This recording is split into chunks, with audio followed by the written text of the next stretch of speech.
पहले नंबर ते मैनू कर्जे की बड़ी परेशानी है, दूसरे नंबर ते मैं बीमार हाँ, तीसरे नंबर ते मैं कुड़ी की शादी करनी है।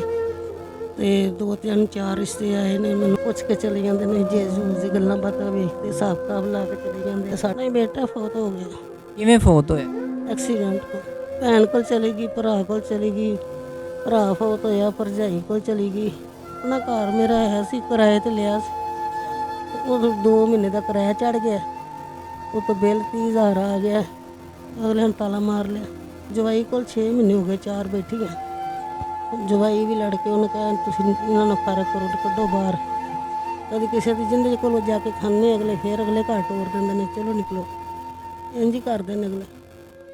इलाज कित्थों करवाना जी, मैनू आप नहीं समझ आती हैगी इस चीज़ की कि मैं कर्जे किवें लावां या मैं इलाज किवें करवावां, बच्ची नूं कित्थे रखां, कित्थे लुको के रखां। जेहड़ा रिश्ते लिया दा ਉਹ मकान ही खोया गया बिल्लां दी वजह तो। हुण लोकां दे बूहे ते मैं रहिंदी फिरनी बच्ची नूं लैके। बड़ा कुछ करदी बेचारी, ਉਹ ਕਿਸੇ ਦੇ ਸਾਹਮਣੇ नहीं करदी, मेरे अगे रोंदी है। मैनू कहना और उन्हें किहनूं कहना है। अस्सलाम वालेकुम नाजरीन, आप देख रहे हैं डेली टेंशन और मैं आपका अपना मेज़बान ज़ुबैर राजपूत। जी नाजरीन, हमारे साथ एक मजबूर माँ बैठी हुई हैं जिनकी बीमारियों की वजह से कर्ज़ा सर पे चढ़ चुका है, ऊपर से जवान बेटी सर पे बैठी हुई है, उसकी शादी करनी है और दहेज ना होने की वजह से 4 से 5 रिश्ते ठुकराए जा चुके हैं। ठीक है, लोगों ने कहा कि आप पहले हमें, ज़ाहिरी बात है, जो कोई रिश्ता लेके आता है वो पहले पूछता है आप क्या देंगी बेटी को, दहेज में क्या देंगी। तो इन माँ से बात करते हैं कि इतनी मजबूर कैसे हुई हैं कि वालेकुम सलाम। जी माँ जी दसो एडा की मसला मजबूरी बन गई ਜਿਹੜਾ ਤੁਸੀਂ मीडिया ਤੇ आ गए? पुत्र मैं मीडिया ते तां आई हाँ कि मैं कुछ कर नहीं सकती हैगी। पहले नंबर ते मैनू कर्जे की बड़ी परेशानी है, दूसरे नंबर ते मैं बीमार हाँ, तीसरे नंबर ते मैं कुड़ी की शादी करनी है। ते 2 3 4 रिश्ते आए ने, मैनू पुछ के चले जाते हैं, जे जूस की गल्लां बातां वेखते हिसाब किताब ला के चले जाते हैं। साडे कोल इहो जिहा हिसाब किताब नहीं हैगा जिहड़ा खाण पीण लई जां अच्छा देना जां पाना। अच्छा माँ जी, कोई बेटा वगैरह नहीं है ਤੁਹਾਡਾ ਜਿਹੜਾ ਤੁਹਾਡੀ ਸਪੋਰਟ ਕਰੇ? नहीं, बेटा फौत हो गया ਕਿਵੇਂ ਫੌਤ ਹੋਇਆ? एक्सीडेंट को।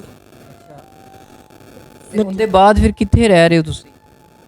ਕਿਤੇ ਭੈਣ ਕੋਲ ਚਲੀ ਗਈ, ਭਰਾ ਕੋਲ ਚਲੀ ਗਈ, ਭਰਾ ਫੌਤ ਹੋਇਆ, ਭਰਜਾਈ ਕੋਲ ਚਲੀ ਗਈ। ਤੇ ਤੁਹਾਡਾ ਆਪਣਾ ਘਰ ਕਿੱਥੇ? ਆਪਣਾ ਘਰ ਮੇਰਾ ਹੈ ਸੀ, ਕਿਰਾਏ ਤੇ ਲਿਆ ਸੀ, ਉਦੋਂ 2 ਮਹੀਨੇ ਦਾ ਕਿਰਾਇਆ ਚੜ ਗਿਆ, ਉਤੋਂ ਬਿੱਲ 30,000 ਆ ਗਿਆ, ਅਗਲੇ ਨੇ ਤਾਲਾ ਮਾਰ ਲਿਆ। ਹੁਣ ਕਿੰਦੇ ਘਰ ਬੈਠੇ?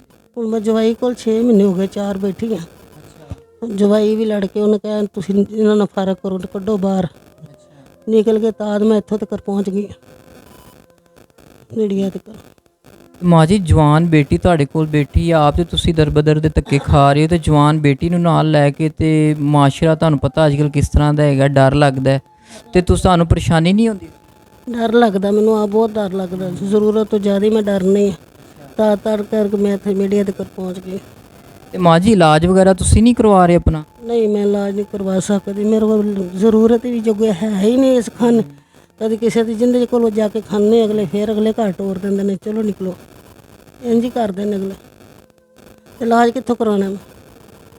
ਅੱਛਾ, ਤੇ ਜਿਹੜਾ ਮਾਂ ਜੀ ਕਰਜ਼ਾ ਤੁਸੀਂ ਦੱਸਿਆ ਕਿ ਤੁਹਾਡੇ ਘੁਟਨਿਆਂ ਦਾ ਆਪਰੇਸ਼ਨ ਹੋਇਆ ਸੀ ਤੇ ਸ਼ੂਗਰ ਦੇ ਤੁਸੀਂ ਮਰੀਜ਼ ਹੋ, ਦਮੇ ਦੇ ਤੁਸੀਂ ਮਰੀਜ਼ ਹੋ, ਬਲੱਡ ਪ੍ਰੈਸ਼ਰ ਦੇ ਤੁਸੀਂ ਮਰੀਜ਼ ਹੋ, ਤੇ ਇੰਨੀਆਂ ਤੁਹਾਨੂੰ ਬਿਮਾਰੀਆਂ ਨੇ, ਤੇ ਤੁਸੀਂ ਆਪਣੇ ਇਲਾਜ ਵਾਸਤੇ ਜਿਹੜੇ ਸੂਦ ਤੇ ਪੈਸੇ ਲਏ ਸੀ, ਕਿੰਨੇ ਪੈਸੇ ਲਏ ਸੀ? ਲੱਖ ਦੇ ਨੇੜੇ ਲੈ ਲਏ ਇਸ ਪੈਸੇ। ਅੱਛਾ, ਤੇ ਹੁਣ ਕਿੰਨੇ ਹੋ ਚੁੱਕੇ ਨੇ ਉਹ ਪੈਸੇ? ਹੁਣ ਤੱਕ ਦੇ 1.5 ਲੱਖ ਦੇ ਨੇੜੇ ਹੋ ਗਿਆ। ਤੇ ਤੰਗ ਨਹੀਂ ਕਰਦੇ ਤੁਹਾਨੂੰ? ਬੜਾ ਤੰਗ ਕਰਦੇ ਨੇ, ਮੈਂ ਇੱਕ ਹਿਸਾਬ ਦੀ ਲੁੱਕ ਤੇ ਲੱਗੀ ਫਿਰਨੀ ਉਹਨਾਂ। ਤੇ ਬੇਟੀ ਦੇ ਬਾਰੇ ਕੀ ਸੋਚਿਆ ਜੀ? ਬੇਟੀ ਦੇ ਬਾਰੇ ਕਰਜ਼ਾ ਲਾਣੀ ਹੈ ਤੇ ਬੇਟੀ ਦਾ ਕਰਨਾ ਹੀ ਕਰਨਾ। ਜਗੋ ਮਰੂ ਅੱਲਾ ਦੇ ਵਾਸਤੇ ਮੇਰੀ ਮਦਦ ਕੋਈ ਕਰ ਦੇਦਾ ਤੇ ਇਨਸ਼ਾਅੱਲਾ ਬੇਟੀ ਦਾ ਪਹਿਲੇ ਸੋਚਾਂਗੀ। ਪਹਿਲੇ ਮੇਰਾ ਮਕਾਨ ਲੈ ਕੇ ਘਰ ਬਵਾਂ, ਮੇਰਾ ਮਕਾਨ ਦਾ ਸਮਾਨ ਸਮੂਨ ਲਵਾਂ ਉਹਨਾਂ ਕੋਲੋਂ, ਹੋਰ ਕੋ ਮਕਾਨ ਬਦਲਾਂ ਪੈਸੇ ਦੇ ਕੇ, ਫਿਰ ਕੁਆਂਦੇ ਨੇ ਰਿਸ਼ਤੇ ਵਾਲੇ ਕਰਨਾ ਕਿਉਂ ਨਹੀਂ? ਇਹ ਤਾਂ ਪਹਿਲੇ ਕੰਮ ਕਰਨਾ। ਮਾਂ ਜੀ ਇੰਨੀਆਂ ਪਰੇਸ਼ਾਨੀਆਂ ਇੱਕਦਮ ਆ ਗਈਆਂ ਨੇ, ਬਿਮਾਰੀਆਂ ਨੇ ਤੁਹਾਨੂੰ ਘੇਰ ਲਿਆ, ਉਤੋਂ ਕਰਜ਼ੇ ਨੇ ਤੁਹਾਨੂੰ ਘੇਰ ਲਿਆ, ਉਤੋਂ ਜਵਾਨ ਕੁੜੀ ਸਿਰ ਤੇ ਬੈਠੀ ਹੈ, ਤੇ ਕਿਵੇਂ ਨਿਜ਼ਾਮ ਕੋ ਤੁਹਾਨੂੰ ਕਿਵੇਂ ਚਲਾਓਗੇ ਅੱਗੇ ਨਿਜ਼ਾਮ?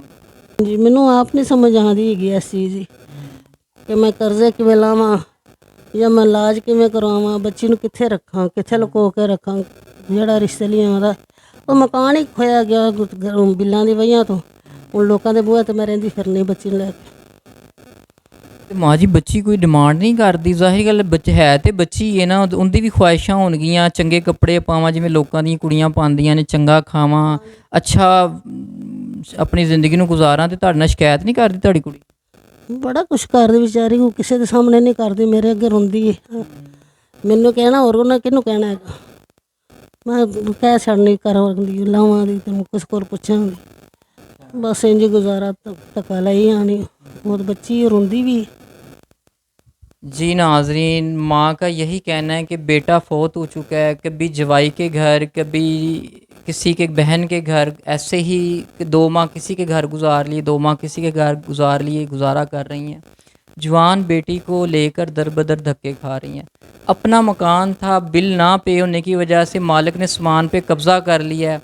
जैसा कि आपको बताया, परेशान है बहुत ज़्यादा, इलाज नहीं करवा पा रही, पैसे नहीं हैं इनके पास, और जो पहले कर्ज़ा चढ़ा हुआ है वो भी इनको तंग कर रहे हैं। तो नाज़रीन, स्क्रीन पे इनका नंबर चल रहा होगा, जितनी हो सके इनकी हेल्प करें ताकि अपनी बेटी का फ़र्ज़ अदा कर सकें, अपना कर्ज़ा उतार सकें। तो नाज़रीन, मज़ीद हमारे चैनल पर वीडियोज़ देखने के लिए हमारे चैनल को सब्सक्राइब करें, शेयर करें, दुआओं में याद रखिएगा, अपना ख्याल रखिएगा। अल्लाह हाफिज़।